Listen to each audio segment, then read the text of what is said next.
In the class of English medium एक class with Hindi paper first okay. और आज आप लोग स्टडी करने जा रहे हैं शब्द किसे कहते हैं। ठीक है, क्वेश्चन लिखना है आपको, शब्द किसे कहते हैं। आंसर है आपका वर्णों के सार्थक मेल को शब्द कहते हैं। किसे कहते हैं? सार्थक मेल को। ऐसा मेल जिसका कोई अर्थ निकलता हो, जैसे पे आ नहीं पानी, इसका कोई अर्थ निकलता है तो ये सार्थक अर्थ हुआ। और हम कहते हैं वानी वे आ नहीं वानी, तो ये कोई इसका कोई सार्थक अर्थ नहीं निकला, तो ये कोई शब्द नहीं हुआ। ठीक है, वर्णों के सार्थक मेल, ऐसा मेल जिसका कोई अर्थ हो, क्या कहते हैं? शब्द कहते हैं। शब्द के कितने भेद होते हैं? शब्द के भेदों का वर्गीकरण कई आधार पर किया जाता है। ठीक है, उसे आप छोड़ दीजिएगा। उदाहरण में लिखिए पानी, खाना, सोना आदि। ठीक है, अगला क्वेश्चन है हमारे पास, तत्सम और तत्भव शब्दों का वर्गीकरण उत्पत्ति या स्रोत के आधार पर किया जाता है। किस आधार पर किया जाता है? तत्भव और तत्सम शब्दों का वर्गीकरण उत्पत्ति या स्रोत के आधार पर किया जाता है। इसका क्वेश्चन ये है बनता है, तत्सम तथा तत्भव शब्दों का वर्गीकरण किस आधार पर किया जाता है? तो इसका क्वेश्चन आंसर आप क्या लिखेंगे? तत्सम और तत्भव शब्दों का वर्गीकरण उत्पत्ति या स्रोत के आधार पर किया जाता है। अगला क्वेश्चन है, तत्सम शब्द किसे कहते हैं? ठीक है, क्या है क्वेश्चन हमारा? तत्सम शब्द किसे कहते हैं? तो इसका आंसर है, हेडिंग डालेंगे, तत्सम शब्द संस्कृत के वे शब्द जो हिंदी में ज्यों के त्यों प्रयुक्त होते हैं। मतलब ऐसे ही प्रयुक्त होते हैं जैसे संस्कृत में है, वैसे ही उठा करके हम हिंदी में ले आए, तत्सम शब्द कहलाते हैं।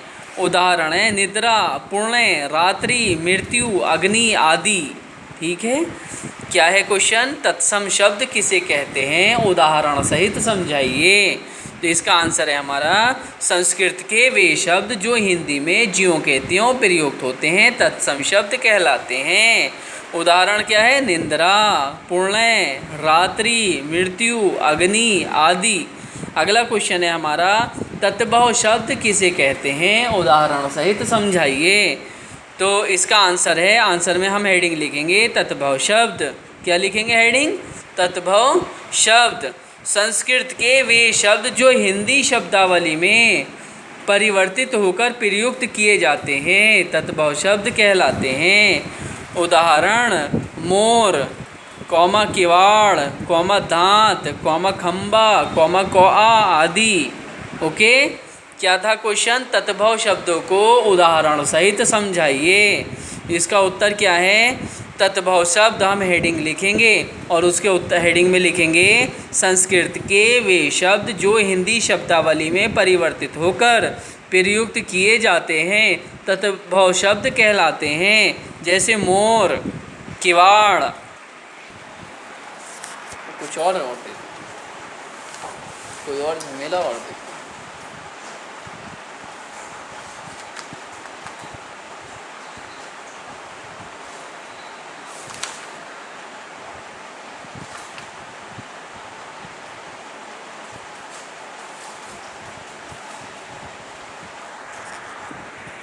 आज आप लोगों के पास एक्स्ट्रा लर्निंग में, ओहो अभी तो स्टार्ट ही, आज आप लोगों के पास एक्स्ट्रा लर्निंग में एक वर्क और है।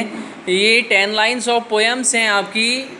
ठीक है, जीवन नहीं मरा करता है, इसकी 10 लाइन्स हैं, इसको आपको लर्न करना है। गीली उम्र बनाने वालों, डूबे बिना नहाने वालों, कुछ पानी के बह जाने से सावन नहीं मरा करता है।